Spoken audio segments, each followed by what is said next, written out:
What's going on, guys? Hey, it's Anthony with the Red Start Experiment. And it looks like today's going to be a double feature here, talking about COVID in Alaska. And we're going to dive into why after this. Look into this. And then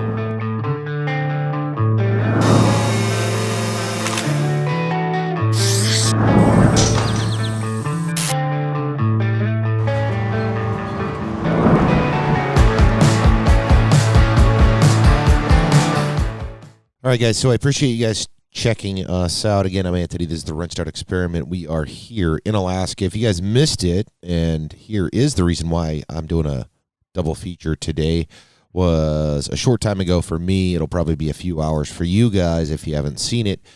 Governor Mike Dunleavy held a press conference talking about COVID, as he's done almost every day. But today's was unique, and here is why. I believe more are coming.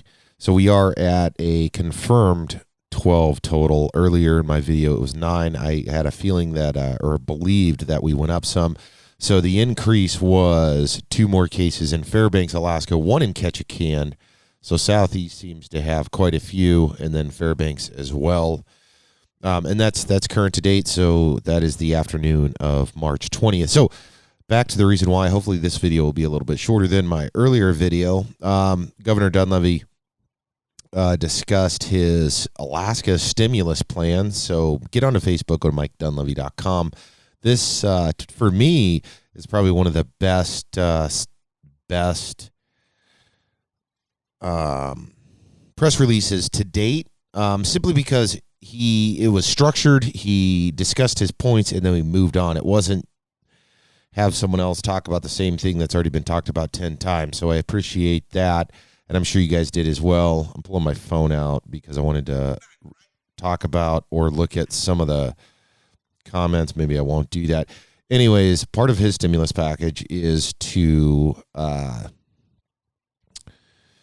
essentially go off of part of what he ran, one of his things that he ran for when he was running for governor, and that was giving us the whole dividend, which, if you're not familiar, Alaska gets a permanent fund dividend based off the oil money, and that ranges from $900 to $2,000 per year based off of taxes and a bunch of other things. I'm not going to go into that, but anyways, his platform for running for governor was strongly based off of, if you were an Alaskan, you are aware of this. This isn't new news to you, about giving us the full dividend. We, as far as the Alaskan community, voted. We lost it, and then we did not get that. So his stimulus is, in my opinion, very smart, a smart approach, and that is to give Alaskans the remainder of the 2019 dividend, which is $1,306. So that is up to legislature. So he put that package together, which again is smart. It's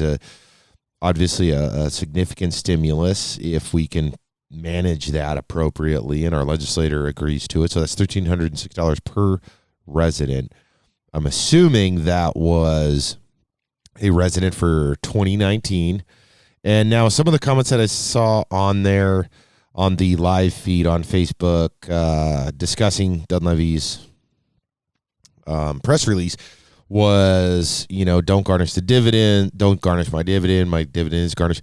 That's in a subject as itself is interesting. I'm not going to argue or go one way or the other, but it is interesting simply because of this. So previous, if you were getting a dividend and it was being garnished for whatever reasons, we don't need to go into that today, you obviously may not be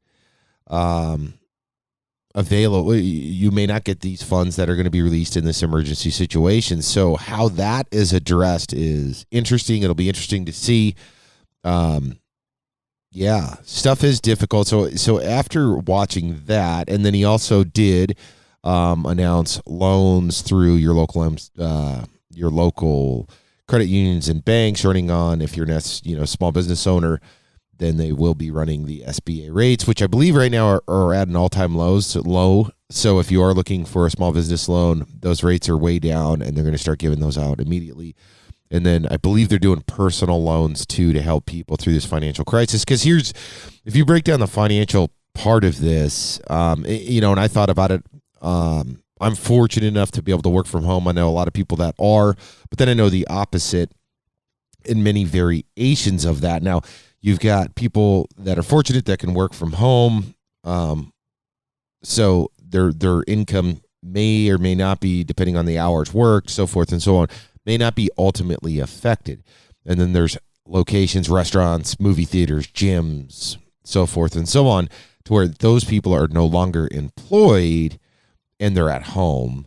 So that is extremely difficult because your income just essentially stopped. And then you've got those that are working on site.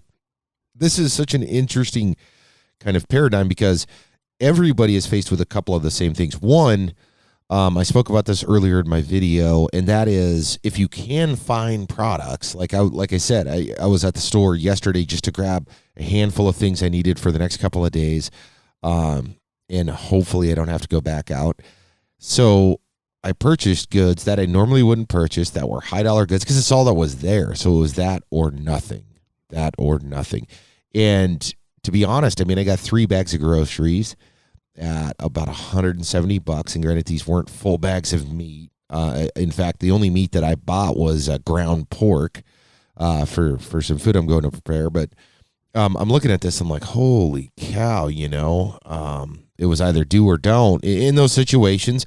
And the inflated rates, I mean, we've all been paying it for over a week now, and then trying to purchase goods, about a bunch of cleaning supplies.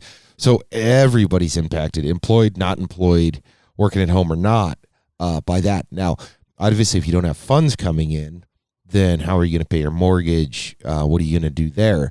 And it goes, this is really difficult. And then you talk about the small businesses, obviously, that are dramatically impacted. So the employees aren't working, not making money. And then the business itself, as its own entity, is not producing anything. I mean, this is an economic extreme that I hope that this PFD thing comes through. And I hope that these SBA loans pull through. And we as Alaskans, and this is obviously not exclusive. The financial disparagement is not inclusive to Alaska by any means. So if you're watching this from anywhere else, you're faced with those same things. The degree of available supplies obviously differs from state to state, city to city, location to location. But this is a pretty dramatic situation. Now, I don't want to sit here and hype this thing up. Obviously, if you have ample supplies, you've got the ability to work from home. Life is probably, I would dare to say, uninterrupted, but life is probably comfortable.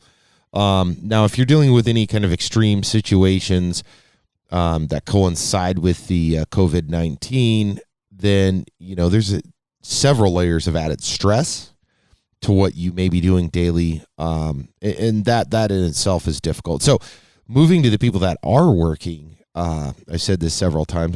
My wife works in the medical industry, and she's a nurse, and she works actually at 2 hospitals. And look at that, and I'm like, well, shit.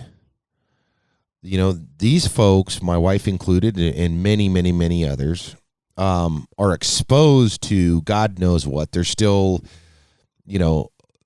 all the medical stuff is still happening with COVID or not. So, I mean, if you are having a baby, you're going to have it or not. I mean, there is no, hey, stop childbirths. There is no stop breaking arms. There is no, we're not going to take care of your laceration. None of that shit. So that is crazy. On top of helping diagnose and helping those in need during this COVID-19. So this is crazy times. I'm trying not to stress, and I suggest that to everyone here. Reach out to your friends, family, make sure they're doing okay. If you do have some extra time off, find something positive to do with your time.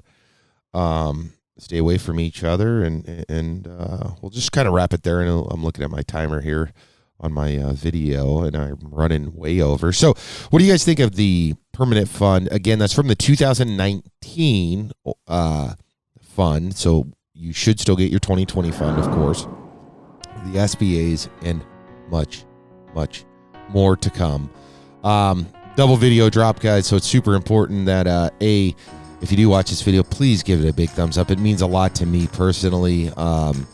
And of course, if I've got more content to drop, like I said, you know, if all goes well, maybe I'll just do a video a day until this thing is remedied or not, or what have you, and giving you my opinion for free and aligning it with what's going on from the governor's office, the global office, and so much more. Thank you guys for tuning in again. I'm Anthony. This is the Red Start Experiment. Be safe out there, guys. Take care, and we'll see you in the next video.